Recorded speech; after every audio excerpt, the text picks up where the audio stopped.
नमस्कार, बहुत स्वागत है आपका। शुक्र का राशि परिवर्तन होने जा रहा है 29 जून की दोपहर 1:56 पर। शुक्र अपनी राशि वृषभ राशि में प्रवेश करेंगे और 26 जुलाई तक यहीं पर रहेंगे।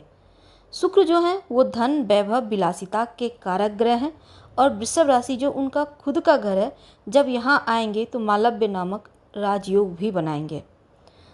तो सौंदर्य, सुख, स्थिरता को देने वाले, जीवन में प्रेम विलासिता की वृद्धि करने वाले शुक्र का वृषभ राशि में आना आपकी लाइफ पर क्या कुछ बड़ा प्रभाव पड़ेगा, आज हम ये जानेंगे। चलिए वीडियो के अंत तक बने रहिए। और ये प्रेडिक्शन चंद्र राशि पर आधारित है। देखिए, शुक्र भौतिक सुख ही नहीं देता बल्कि मन की शांति, रिश्तों की मिठास और आपकी प्रशंसा भी करवाता है और जीवन में समृद्धि भी देता है। तो वृश्चिक राशि वालों, आपकी कुंडली में 7वें भाव के स्वामी होने के साथ साथ द्वादश भाव के भी स्वामी हैं शुक्र। और शुक्र का वृषभ राशि में गोचर यानी आपके सप्तम भाव में शुक्र आ रहे हैं।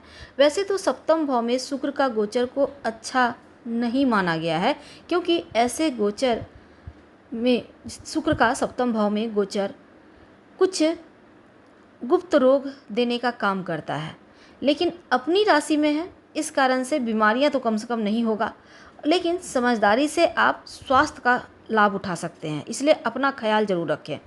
सप्तम भाव में शुक्र के गोचर को यात्राओं में कष्ट देने वाला माना गया है। अगर आप इस अवधि में यात्रा ना करें तो बहुत अच्छा, अगर करना जरूरी है तो प्लान करके यात्रा कीजिएगा, क्योंकि यात्रा वगैरह को टालने में भलाई है।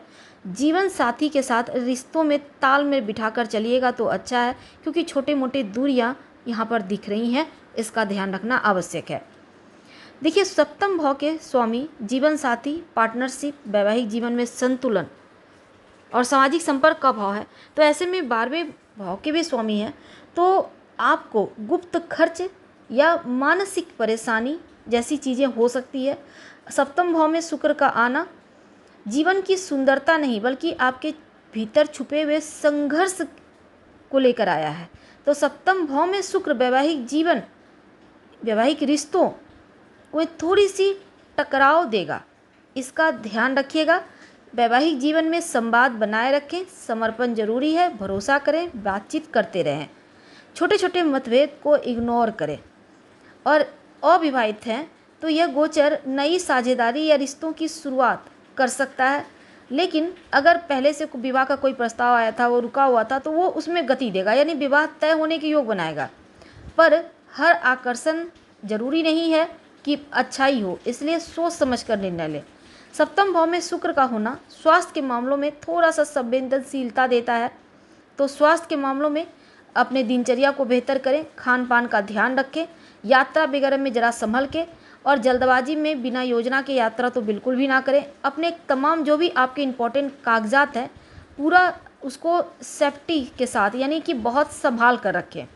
बिजनेस अगर पार्टनरशिप में करते हैं तो यहाँ पर देखिए अच्छे डील मिलेंगे, सहयोगियों की मदद मिलेगी, लेकिन लोगों की कही सुनी बातों में आकर कहीं विवाद ना हो, आपके हित की ही अहित ना हो जाए, इसका ध्यान रखें।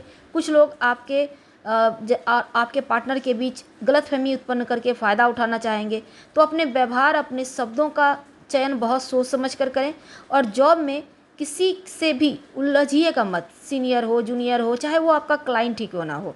शुक्र आपको विवाद जैसी चीज़ों में को सुलझाने का कला तो देगा, पर विवाद भी करवा रहा है, क्योंकि भावनात्मक एग्जाम है शुक्र का सप्तम भाव में होना।